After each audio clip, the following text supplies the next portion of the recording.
Então, pessoal, para vocês que pediram aí um exemplo aí de máquinas de usinagem aí um pouco diferentes do habitual, a gente está aqui hoje para mostrar uma máquina de usinagem de perfil de alumínio que a gente fez aqui para a empresa. E aqui vocês vão poder conferir o funcionamento dela, tá? É uma máquina que tem 3 spindles no mesmo eixo, tá?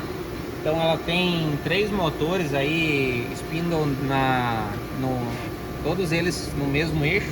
Só que ela faz funções diferentes. Aí vocês vão poder acompanhar aí, tá? O processo aí, ok? Ela vai fazer a furação da parte inferior do perfil. Então aí ela tá fazendo a furação inferior. Vai deixar da volta.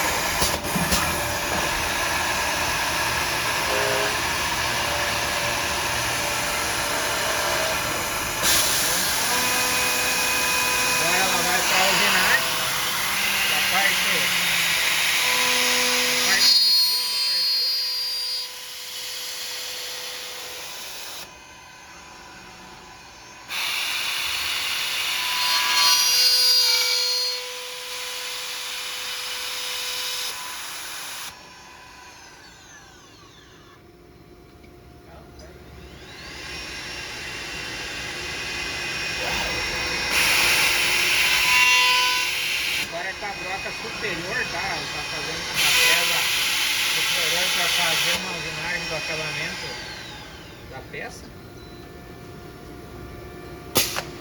Ok, então, gente, ó, o trabalho dela. Então, na primeira parte ela fez os furos, tá? Furos escariados aqui já para parafuso. Na segunda parte fez o corte superior. E na terceira operação quebrou os cantos aqui em cima para tirar o fio aqui que fica da peça, tá? Então é uma máquina bem especializada, são vários tipos de perfil que ela pode usinar, tá? E a gente faz uso também da parte de software para a gente conseguir criar os programas de uma forma simples. Ó, o operador simplesmente coloca aqui a altura, o raio de usinagem, a altura da usinagem, profundidade da fresa, comprimento total do perfil, tá?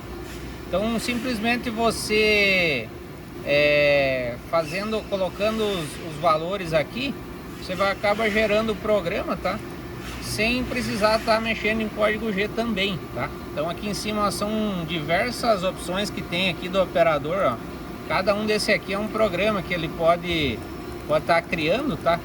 Então só mudando o tamanho da máquina sem precisar estar mexendo em absolutamente nada de código G, tá? Simplesmente com esses parâmetros aqui você consegue criar os programas, tá? Por exemplo, aqui a gente tem, ó, diversos programas aqui, todos parametrizados, tá? Então aqui você pode ver que eu escolhi ali simplesmente a usinagem. Qual que é esse programa que nós usamos aí? É o Corvée 18. Então, deixa eu ver aqui. Corvée 19N18? Esse aqui? Mais pra frente aqui. Corvée 18, tá. Então esse é o programa. Se a gente mudar, a gente tem a parte de furação também, que vai junto num programa parametrizado também, tá? Mas o importante que a gente ressaltar aqui é a facilidade, ó. São vários movimentos da máquina que eu tenho aqui, são 3 tipos de usinagem, furação, tá? Vocês podem ver aqui também que a máquina ela tem essas partes aqui que ela fura múltiplos aqui internamente aqui, que eu tenho isso lá dentro do programa. Então se você fizer o programa e ela não bater dentro desses furos aqui, ela não executa para não bater a broca e estragar a máquina ou a broca, tá? Então sempre que você cria o programa lá, ela te dá a opção de fazer furos múltiplos. Se eu colocar uma furação aqui, ela sempre vai puxar para dar no meio desses vãos aqui, tá? Como o perfil é um material bem flexível assim, você não pode, tem que ter um apoio nele para ele não vibrar, tá? Então isso está tudo dentro ali, já criado no programa da máquina, para você não ter problemas de colisão de ferramentas, tá? Cleverson, ali quando você falou dos programas, uma dúvida também do pessoal é quantos programas você consegue criar e ter como opção aí na máquina? Aqui em cima não tem um limite estabelecido, tá? O que a gente tem de limite ainda na programação aqui são 30 parâmetros aqui que eu posso alterar, tá? Mas na quantidade de programas aqui não existe um limite, tá? Tanto que aqui já tem uma vara de rolagem, ó, são diversos aqui em cima que eu vou rolando aqui conforme precisa, tá? Ó, diversas... Inclusive aqui a maioria desses programas aqui, os operadores que criaram e renomearam eles aqui para poder fazer cada um da forma que eles achavam melhor, tá? Baseado no mesmo programa que foi criado inicialmente por nós, aí o pessoal acaba copiando, dando outro nome com algumas alteraçõezinhas aí que acabam ajudando a gerar programas, tá?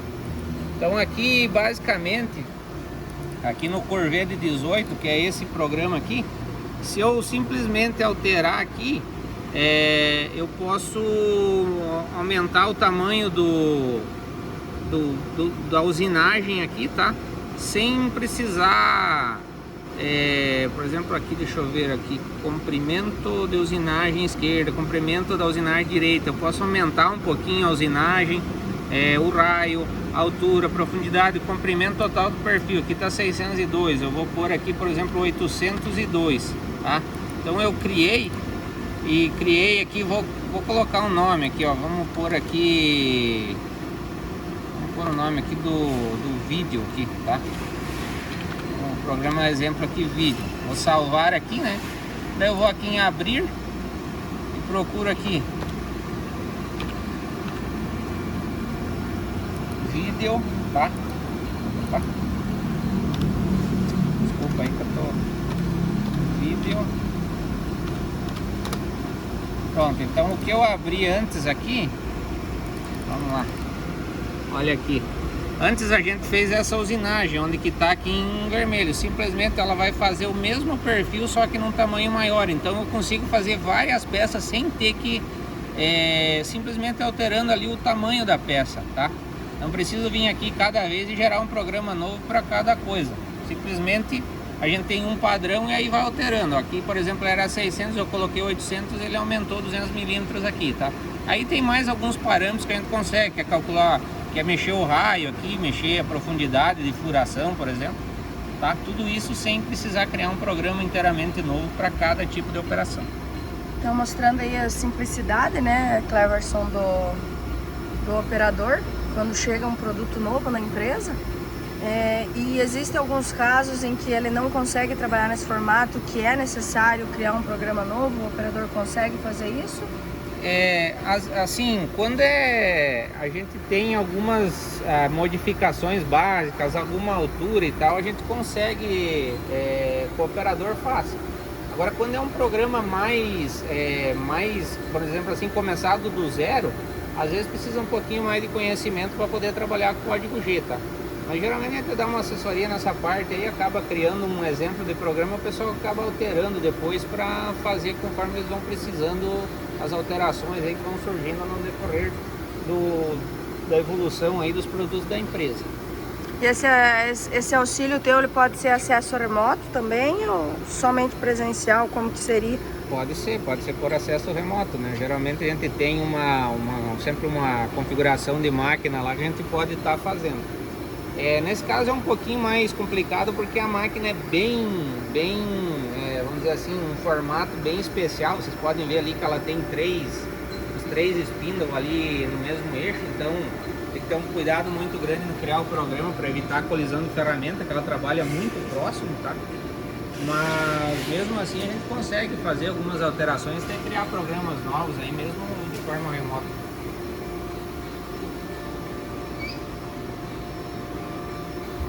E lembrando que toda equipada com a parte de segurança, tá? A gente tem barreiras aí de segurança para estar colocando a máquina dentro das normas de segurança. Vou mostrar o painel dela um pouco aí para o pessoal, tem como aí, questão de o que você precisa. Eu vou ter que desligar ela aqui. Ter um equipamento para trabalhar com o Linux. Só vai desligar e a gente abre o painel.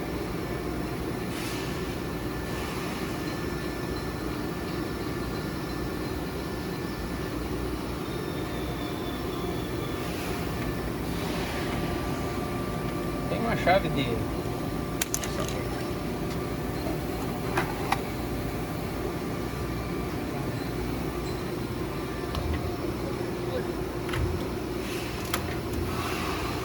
Então, aqui a gente tem a parte dos 3 drivers, tá? X, Y e Z e mais o inversor dos spindles da máquina, tá? Então aqui, parte de segurança, a parte da NR12 e tudo mais, tá? Um CLP aqui também, que a gente tá comunicando aqui via Modbus, tá? Então isso aí é a parte da... O pessoal colocou aqui um papel aqui porque estava caindo um pouco de pó em cima dos drivers aqui, acabou colocando isso aqui. Mas é isso aí, ó, toda a integração que a gente está mostrando lá nos outros vídeos aqui no mesmo formato, ó. Tem inversor comunicando em Modbus, CLP, tá?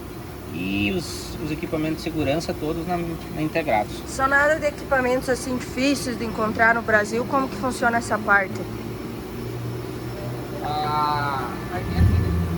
Como a gente trabalha bastante com o EtherCAT, hoje praticamente todas as marcas de driver, muito poucas que não tem o EtherCAT disponível nos seus drivers, tá? Então, mesmo que seja EtherCAT ou algum sistema, mesmo por pulso de direção, que era o sistema que a gente usava antigamente, mas hoje já passou quase tudo para EtherCAT. Então, mesmo assim, a gente consegue, né, em inúmeras marcas, aí a gente tem, aí nesse caso, a gente tem Kollmorgen, tem VEG, tem Beckhoff, tem Delta, são marcas bem conhecidas aí, próprio até Siemens hoje tem já com EtherCAT, tá? Então, todas essas marcas de drivers aí mais difundidas no mercado tem, e tem algumas aí que ainda não tem, mas logo vão ter aí, tá? E aí você consegue trabalhar com o Linux em todas elas, sim, sem problema nenhum. Eu já tive casos aí de máquinas que eu tenho que deu algum problema num driver e tal, como eu citei esse dia ali no outro vídeo, lá na empresa mesmo, que elas têm driver da Highwind com EtherCAT, a Highwind também tem, né? E acabou dando um problema, tive que mandar o driver para assistência, né? Para consertar. E eu coloquei um driver da Kollmorgen no lugar, né? Eu tinha 3 drivers lá, tirei e coloquei um de uma marca totalmente diferente e reconfigurei a máquina para trabalhar até que resolvesse o problema do driver e coloquei ela para funcionar com um driver de outra marca. É possível você fazer até claro que não é o ideal, mas você pode fazer uma salada, colocar um driver de cada modelo ali para trabalhar que vai trabalhar. Claro que você precisa reconfigurar alguns parâmetros da máquina, mas é possível fazer isso, tá? Então o EtherCAT é muito flexível quando se trata de troca de equipamento ou de configuração. Há quanto tempo essa máquina trabalha com o Linux aí? Essa aqui está uns 2 anos e pouco aí, né? E ele não requer atualização, alguma coisa nesse sentido? Não. Depois que você montou o sistema, inclusive a gente faz aí um clone de HD da máquina, né?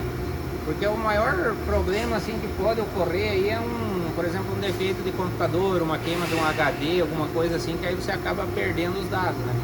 Mas a gente segura uma cópia da configuração e também pode ser feito um clone do HD. Quando a máquina dá problema, você põe o clone de volta ali, ela volta a funcionar na hora. E aí esses computadores que você usa para trabalhar com Linux, ele precisa ter alguma configuração especial, questão de memória, alguma coisa? Ou... Não. Basicamente assim, a gente só procura usar um material de qualidade melhor aí, por exemplo, geralmente eu uso computadores da Dell, né?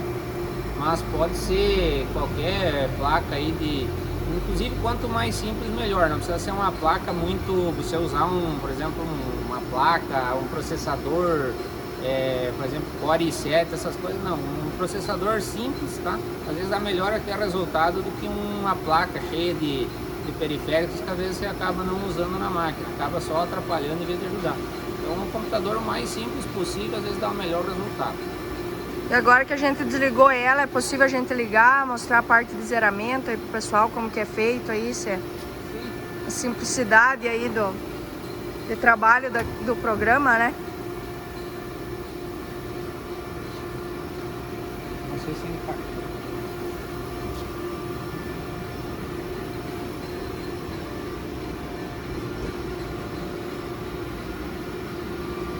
É uma máquina aí de usinagem de perfil de alumínio. O pessoal que mandou as dúvidas aí do curso para o nosso instrutor aí, o Cleverson, tá hoje fazendo esse vídeo aqui numa máquina desenvolvida por ele, inclusive, parte de Linux toda instalada por ele aí, demonstrando um pouquinho para vocês aí as possibilidades de trabalho com essa ferramenta aí.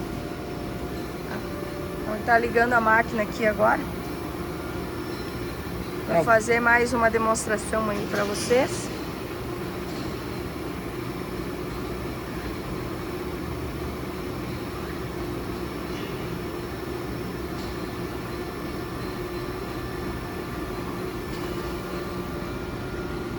Vou mostrar aqui um pouquinho o que é que temos aqui.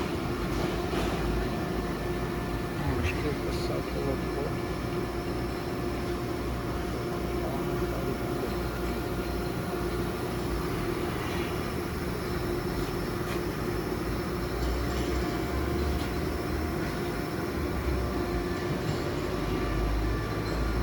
Pra quem não sabe, o Cleverson é sócio proprietário da empresa Lux, né? Ele é grande desenvolvedor aí de projetos especiais. E aí em todos os seus projetos aí ele acaba utilizando então o Linux. Acho que agora ele está dividindo aí com todo mundo um pouquinho do aprendizado dele. Ligando o equipamento aqui.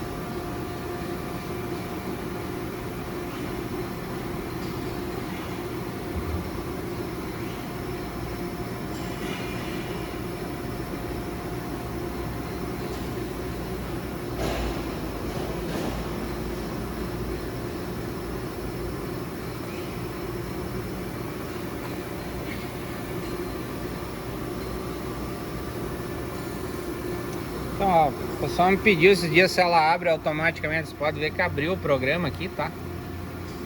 Automaticamente na hora que começou, tá? Daí tem algumas interfaces que ela casa melhor com a tela aqui, que ela já abre tela cheia, tá? Isso aqui não tá configurada para isso, tá? Então você ligou a máquina, tá? Ó, tem o... Eu tanto posso fazer aqui, ó, tem que fazer o rearme da parte de segurança, tá? Fazer a ligação da máquina, ó, eu posso fazer tanto aqui pro botão físico, quanto aqui, ó, o resultado é o mesmo. Dá para fazer aqui pelo mouse, dá para acionar a emergência da máquina por aqui também, tá? Então eu liguei a máquina, o que eu vou fazer? Vou fazer o home, tá? Cliquei ali no home, a máquina tá fazendo ali o zeramento dela. Existem drivers, tá? Que no caso, por exemplo, agora novo modelo aí que a Comorgan está disponibilizando, que ele tem um sistema que segura com uma bateria interna que segura a posição do motor. Então você não precisa fazer zeramento de máquina, simplesmente ligou ela já está pronta, tá? Então aqui a gente já tem a possibilidade, ó, de trabalhar com a... Mas isso aí é recurso do drive, daí não é nada drive que você consegue alterar na programação. Já está liberado para movimentar, tá? Então é isso aí. Depois que você fez isso, você carregou o programa e já sai trabalhando, tá? Então a questão de zeramento é mesmo um recurso do driver, né? Porque é uma questão dele manter a posição dele quando tá desligado. Aí ele precisa monitorar essa posição, senão você tem que referenciar a máquina quando liga. Beleza, pessoal? Então espero que vocês tenham gostado desse vídeo e a gente no decorrer aí da semana aí vai fazendo mais vídeos aí para mostrar para vocês as aplicações práticas, tá? Não tem aqui nada, como eu falei no outro vídeo, nada maquiado, nada bonitinho. Aqui a gente tá na produção mesmo, veio aqui ver uma máquina num cliente que tá trabalhando aí há 2 anos, tá? Pode ver que aí o operador acabou de trabalhar com ela aí, nem foi tirada ainda os cavacos de alumínio aí, para vocês verem que o negócio funciona mesmo e tá na produção, não é nada só em teoria, é prática mesmo, tá na produção do dia a dia, tá? Obrigado a todos e até a próxima.